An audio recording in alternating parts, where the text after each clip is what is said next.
Sejam bem-vindos. Está no ar mais um Revista Fevale Podcast On, uma produção dos acadêmicos de jornalismo da Universidade Fevale.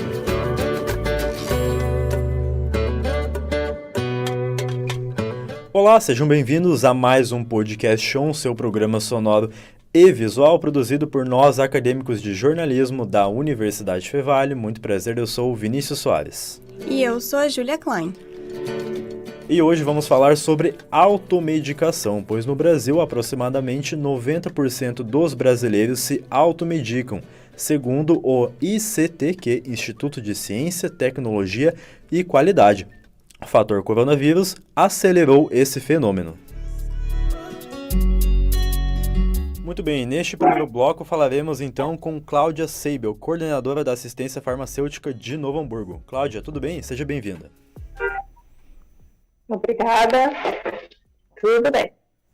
Cláudia, então vamos lá. Quais os motivos que podem levar uma pessoa a automedicar-se? Na verdade, a gente tem conhecimento, né, que mais de 70% da nossa população brasileira se automedica, né? E isso é uma prática arriscada, porque a pessoa se automedica por alguma dor, né, que ela sente, como é que eu vou te dizer, alguma indisposição, geralmente dor, né, ou se eu estou com febre, eu vou ali, pego um paracetamol, que é de venda livre, e me automedica. Mas isso são riscos, né, ocasionam riscos. Tu pode estar mascarando uma doença mais grave, né? O excesso do medicamento também pode te levar a ter problemas outros, né, mais sérios. Um simples paracetamol tem efeito colateral, né? O pessoal, como é que eu vou te dizer? Ou se automedicam, ou um amigo, um vizinho indicam, né? Eu tomei um analgésico que melhorou a minha vida, toma também. E a gente aqui, né, no SUS, tem o trabalho de fazer o uso racional de medicamentos. Então, inclusive, os analgésicos na nossa rede de saúde, né, quando são utilizados em prescrições de uso contínuo, a gente pede que o médico coloque o CID, né, o Código Internacional da Doença, para a gente relacionar, né, se realmente é uma dor crônica, e mesmo assim a gente limita um quantitativo, né, dessa saída mês, porque já houve situações, nós temos os agentes comunitários que vão às casas dos usuários, de encontrarem estoque de medicamentos, tanto válidos como vencidos. Então, isso é um problema de saúde pública, né, que a gente tenta atacar. Aqui no município, a gente tem a Comissão de Farmácia Terapêutica, e a cada 3, 4 meses, a gente sempre lança um boletim da área farmacêutica, né, sempre, como é que se diz, orientando os usuários. Esse boletim vai para as unidades de saúde, tanto para orientar os usuários como os profissionais, né, sobre esses riscos de automedicação, de orientar o uso racional de medicamentos. E aproveitando o gancho que tu comentaste sobre o paracetamol, esses remédios que muitas vezes estão em cima do balcão das farmácias, né? Eles contêm algum risco grave? Porque a gente vê que muitas pessoas acabam usando todos os dias, né? Aí tem uma dor de cabeça. Então, como que funciona? Eles têm um risco grave? E por que eles, então, não precisam de receita e estão ali em cima dos balcões, né? Eu te digo que talvez tenha tem riscos graves? Tem, né? Se tomado em excesso. Existem estudos, pode dar problemas hepáticos graves, né? Não só o paracetamol, uma simples aspirina, né? Tu pode começar a ter sangramento se utilizar sem a prescrição médica. Então, assim, infelizmente ainda a gente não tem o fracionamento nas drogarias, né? O ideal é que a gente tivesse esse medicamento fracionado para ser utilizado durante o tempo que o médico prescreveu. E aí, às vezes, né, o usuário já sai com o tratamento para 7, 10 dias, ele sai com 20 comprimidos. E esses outros 10 comprimidos vão ficar ali numa gaveta para que ele use posteriormente quando ele achar necessário. Uhum. E como funciona, então... desculpa, pode perguntar. E como funciona, então, na farmácia comunitária? Se a pessoa, por exemplo, está com uma dor de cabeça, ela pode pegar um paracetamol? Ou como que funciona para pegar medicamentos? Tá, então aqui a gente só disponibiliza qualquer medicamento por prescrição médica, né? E em relação aos antibióticos, né? Que podem causar resistência bacteriana. Então, esses a gente faz o fracionamento dentro das unidades, porque por termos farmacêuticos a gente tem essa atribuição e se entrega exatamente o quantitativo previsto para a duração daquele tratamento. E tem algum medicamento que tem mais demanda aqui em Novo Hamburgo? Na verdade, a gente tem todo o pessoal, né, que é diabético e hipertensão, isso sai muito, né, a partir de antihipertensivos, os medicamentos hipoglicemiantes, antibióticos, asma também temos um grande quantitativo de pessoas que retiram conosco algum tipo de medicação. Uhum. Em relação à saúde... analgésicos, né? Uhum. Em relação à saúde mental, esses medicamentos também são fornecidos na farmácia comunitária? Sim, a gente tem uma relação de medicamentos disponibilizados no município que está no site da prefeitura, tá? Se tu for lá, clicar Secretaria de Saúde, procura a farmácia comunitária, abre a nossa lista. Ali nós temos disponibilizados também medicamentos para a saúde mental. E, Cláudia, atualmente existe alguma campanha sobre esse tipo de conscientização, seja na farmácia comunitária ou no próprio SUS? Na verdade, é Vinícius, né? Vinícius. Vinícius, a gente está em processo de implantação do cuidado farmacêutico em todas as unidades de saúde, né? Devagarinho a gente tem começado, fazendo orientação de como aplicar as canetas de insulina nos pacientes. Tem o programa de tabagismo, onde o farmacêutico está presente junto aos usuários, né, na retirada das medicações, dando orientações. Esse serviço do tabagismo já funcionando em Canudos, Santo Afonso, Rondônia 2 e agora futuramente em Lomba Grande também. Aqui na farmácia comunitária a gente faz orientação para os pacientes que saem com medicamentos para asma e doenças broncoobstrutivas crônicas e vamos começar também o trabalho de orientação de glicosímetros, como utilizar o glicosímetro e tiras de HGT para pacientes diabéticos, onde nós vamos ter a parceria da professora Bárbara para fazer esse trabalho aqui dentro da farmácia comunitária. Muito bem, para quem nos acompanha, temos em chamada de vídeo conosco Cláudia Sebel, coordenadora da assistência farmacêutica de Novo Hamburgo. Agora, Cláudia, muito obrigado pela participação, pelas contribuições aí para falar sobre esse assunto que, como tu disse, é um assunto de saúde pública, né? Tem essa importância a gente falar sobre esse assunto. Muito obrigado pela participação, por aceitar nosso convite. Queres fazer mais algum comentário? Não, agradeço você, tá? Pela oportunidade. E para quem nos acompanha, fica ligado que vem mais sobre automedicação.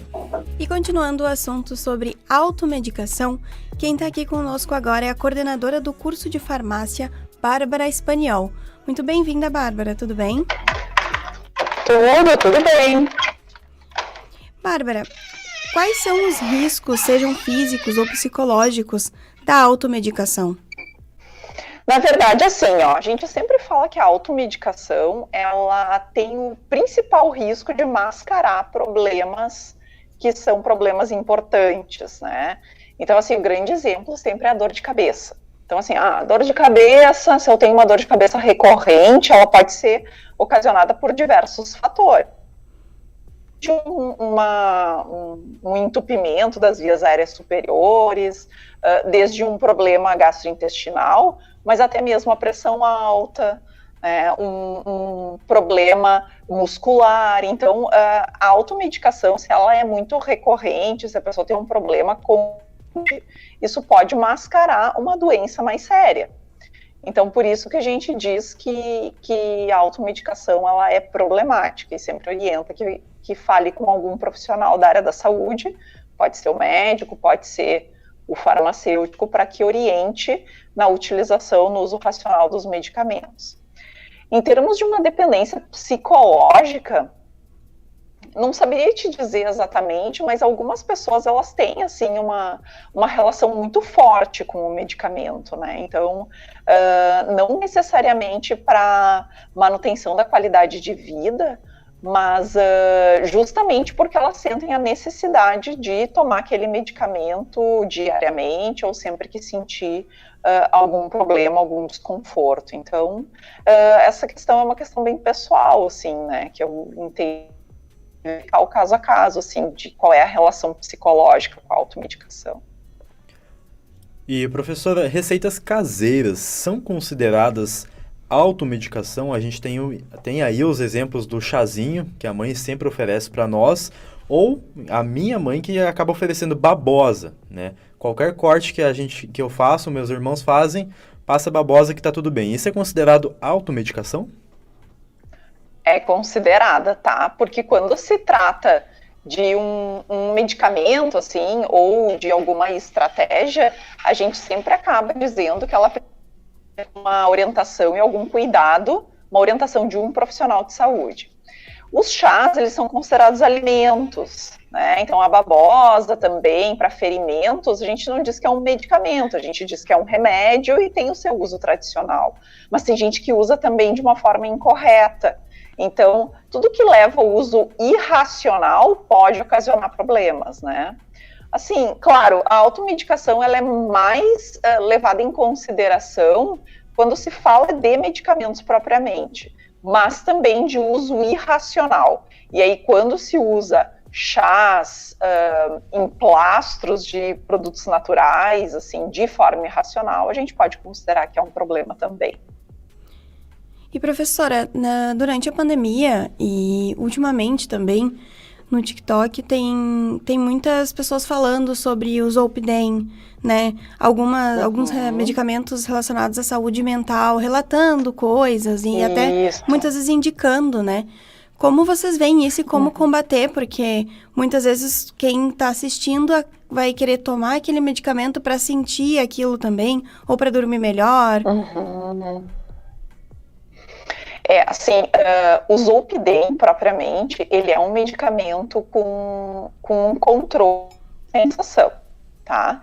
A gente não consegue ir na farmácia, sem uma receita médica, e adquirir o Zolpidem. Isso só vai acontecer, né, de a pessoa utilizar o Zolpidem sem a orientação médica, se ela, como tu disseste, receber de algum amigo, parente, vizinho para experimentar ou alguma coisa assim, né?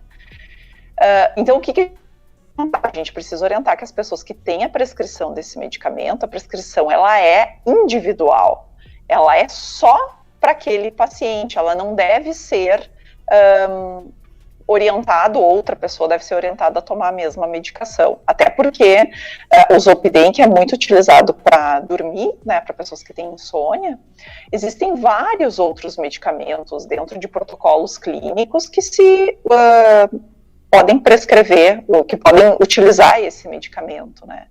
Então, nós temos que trabalhar da seguinte forma: as pessoas que têm a prescrição, orientar de que essa prescrição é exclusiva dela, ela não deve compartilhar esse medicamento com amigos, vizinhos, colegas, tá? E também, né, o fato de que na farmácia, então, existe essa restrição de compra somente mediante a receita, e também o prescritor, né, entender, fazer uma avaliação adequada de que se aquele medicamento de fato é necessário para o usuário, tá? Então, assim, vocês imaginem, né, se isso acontece com um medicamento que tem um controle sanitário maior, quiçá um medicamento que não tem um controle sanitário tão grande, né, que ele é de mais fácil dispensação na farmácia, né, onde a gente vai na farmácia e consegue comprar ele sem a prescrição médica. Então, é importante, assim, que se mantenha, obviamente, esse controle e que não se faça o compartilhamento da prescrição com outras pessoas. E professora, há algum caso em que automedicar-se é aceitável? É que a gente diz, né, dentro da definição da automedicação, a gente diz que é toda aquela ingesta de medicamentos sem a orientação de um profissional de saúde, né? Até as pessoas indicam assim, mas a criança tem febre. Não é que é uma automedicação, né? A gente dá o paracetamol, a gente já tem essa orientação de pediatra, de clínicos, para fazer esse controle da febre, utilizando paracetamol, ibuprofeno, dipirona, enfim, né? Não sei se eu te diria que a automedicação, em que momentos que ela é aceitável. O que a gente combate, ou o que a gente orienta, é que ela seja orientada. Então, assim, que a pessoa, se ela vai se automedicar, tô com uma dor muscular, vou tomar aquele medicamento que uma vez o farmacêutico me indicou na farmácia, que era adequado para essa minha dor. E ele disse para mim que se essa dor persistir ou continuar aparecendo, que eu vá procurar atendimento médico. Então, assim, talvez a gente poderia dizer assim, bom, a automedicação, ela é aceitável, né, desde que eu tenha consciência e tenha racionalidade de entender que se o meu quadro piorar, eu vou procurar um atendimento médico. Essa questão, né, professora, ela é muito cultural também, né? Não sei qual a sua opinião em relação a isso, se esses fenômenos culturais, né, se eles são, de certa forma, ruins ou em alguns casos são bons aí, falando até de saúde pública. Uhum. Eu acho que tem muito disso da cultura, assim, do compartilhamento. A gente sempre, um tempo atrás, há muitos anos atrás, né, antes, assim, de se ter uma maior disponibilidade de medicamentos no mercado e medicamentos muito mais caros, antes ali de política nacional de medicamentos, ali dos anos 2000, o acesso aos medicamentos era muito ruim, então isso era muito comum, né, de que as pessoas se automedicavam, compartilhavam medicamentos. Mas hoje, né, pessoal, onde a gente tem, assim, uma farmácia, muitas farmácias disponíveis, a gente tem as farmácias públicas que disponibilizam os medicamentos de forma gratuita, mediante uma prescrição médica, se automedicar e não ter um cuidado com a saúde é praticamente inaceitável, assim, porque as pessoas têm acesso hoje, né? Tem acesso, seja no setor privado, seja no setor público. Então, nós temos que trabalhar muito a questão da educação, de que as pessoas sabem que elas têm a disponibilidade delas, um profissional que pode auxiliar farmacêutico, na farmácia, pode auxiliar. Nós temos como possibilidade tratar, né, ou orientar a utilização de alguns medicamentos nas chamadas doenças autolimitadas. Então, o farmacêutico, ele tem essa habilidade de poder, se vem um paciente até a farmácia, né, com algumas condições, as chamadas doenças autolimitadas, tosse seca, coriza, que mais, assim, alguns desconfortos gástricos, né, indicando que há a possibilidade de alguns medicamentos. Então, o farmacêutico pode orientar a reta, não precisa, e isso está tudo protocolado, não sai da cabeça, assim, única e exclusivamente do farmacêutico que está ali na farmácia. Ele tem acesso aos medicamentos, aos protocolos clínicos que ele segue para orientar esses pacientes. Então, quando a gente fala de questão cultural, acho que a gente tem que falar mesmo da questão da educação em saúde mesmo, né? De educar, dizer para ele assim, não esquece que tem profissional na farmácia que pode auxiliar vocês, evitando aí eventuais problemas relacionados aos medicamentos que não estão, né, no dia a dia de vocês. E com isso, então, encerramos aí nossa conversa sobre automedicação. Neste momento, falamos com a coordenadora do curso de farmácia aqui da Fevale, Bárbara Espanhol. Bárbara, obrigado pela participação, por aceitar o nosso convite. Queres fazer mais algum comentário? Só reforçar, né, a possibilidade que toda de encontrar na farmácia o farmacêutico que pode auxiliar na orientação correta dos medicamentos e alertar que a automedicação, ela pode ser resolutiva num primeiro momento, mas se a gente não encontrar causa, não ir a fundo, né, dos problemas que estão levando a esses determinados sintomas, aí a gente pode ter, sim, um problema importante. E para quem nos acompanha, né, a Bárbara também tem um interesse no curso, na graduação em farmácia. Temos informações aí sobre a graduação nos sites da Fevale e no Instagram, né?